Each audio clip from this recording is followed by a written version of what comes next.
I just want to start this video off by saying I don't know where you guys are from. If you're from the UK, sorry for the last video, by the way. But I'm from America, and in school, the guy I'm about to talk about was portrayed as an absolute demon. However, as I got older, I learned that he was actually kind of dope, and the US would just fuck him over on a regular basis. That guy is Benedict Arnold, and this is his story.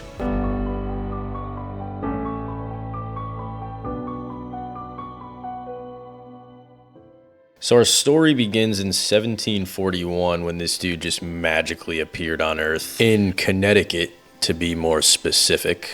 Poor guy. I couldn't imagine being born there. So just like many other historic figures that we've talked about, Benedict's dad was absolutely loaded. However, he was also an alcoholic and lost all of the family's money. Absolute W. So our boy Benny was a brokey, but he really made it out the mud though. He became a self-made merchant at a very young age and obviously decided to join the military a little bit later down the line. All right, that's enough of the boring stuff. Let's talk about thousands of casualties. It all started in May of 1775. So Benedict convinces Ethan Allen and his Green Mountain Boys to attack Fort Ticonderoga. For it was on Lake Champlain, which was kind of a key waterway. Also, it was made out of pencils, so it seemed like an easy target.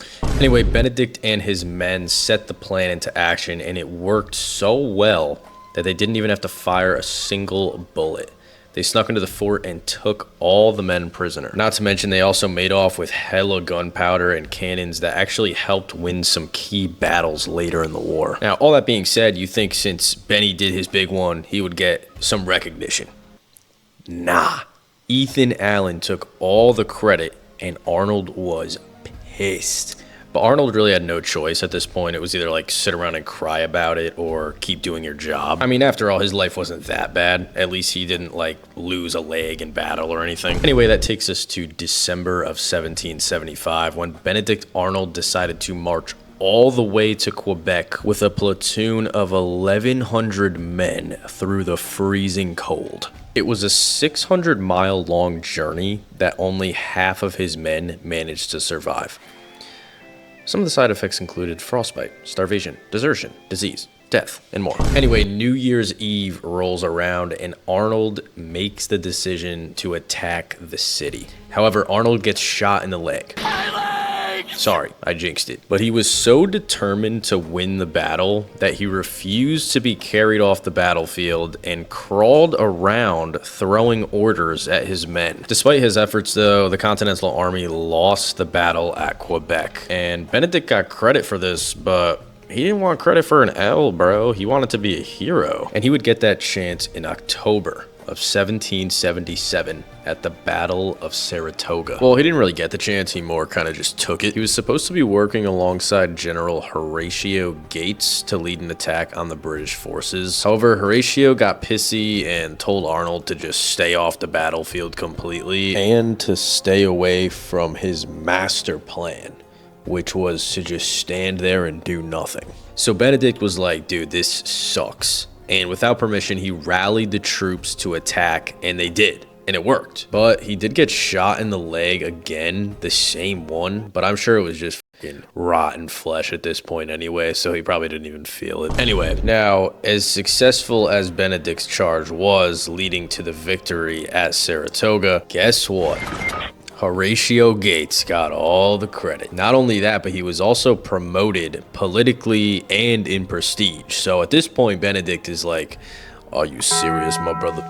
So I just got to do a quick sidebar here to show you the kind of man that Horatio Gates was and help you understand the frustration that Benedict Arnold was probably feeling being in this dude's shadow. About a year after the Battle of Saratoga, he was leading a charge, and on the verge of a loss, he fled 200 miles on horseback, deserting his army and just leaving them to get crushed by the British.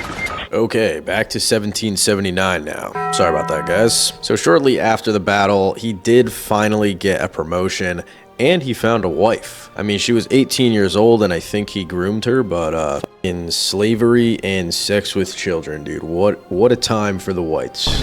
Anyway, his wife's name was Peggy Shippen and she was a British loyalist. Bro. Hell no, man. What the So obviously nobody liked this. Even George Washington himself court-martialed and publicly reprimanded Arnold for his decision to marry this woman. He also said that Benedict was misallocating funds, even though he was literally paying out of his own pocket to help support his troops and never received any reimbursement. And bro, like George Washington and Benedict Arnold were boys. So this was really the final turning point for Benedict, and this is where things get a little crazy. So in 1780, Benedict Arnold was given full control over West Point, and he secretly plotted to surrender it to the British in exchange for money and a commission in their army. So Arnold met with a man named John Andre and gave him instructions and detailed plans of how the British could take over West Point. Now, while this is going on, George Washington has no idea, but he also feels bad about not giving Benedict recognition and also just kind of like shitting all over his marriage. So he decides to pay him a visit for breakfast at his home. Now, what neither George Washington or Benedict Arnold know at this point, as George Washington is on his way to Arnold's home, John Andre has been captured by the Continental Army, and the whole plan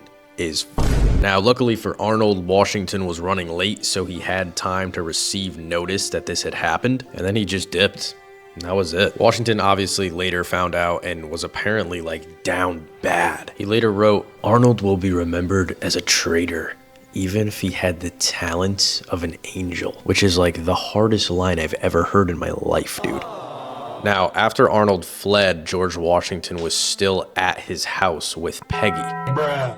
And Peggy just has a mental breakdown. She starts freaking out. She's like, "Are you guys gonna kill me? My husband is gone. What am I gonna do? Blah, blah, blah, blah, blah." And instead of accusing her or taking her prisoner or punishing her, he just stands in the living room and starts stroking his shit. Nah, that's actually egregious. I'm sorry, guys. Anyway, he decides to keep her in her home until a safe escort can be arranged to reunite her with her husband. Aww. I love telling this story because it goes to show you that you could be a bridge builder your whole life, build 100 bridges, and you go ahead and you suck one dick, and you're not a bridge builder anymore.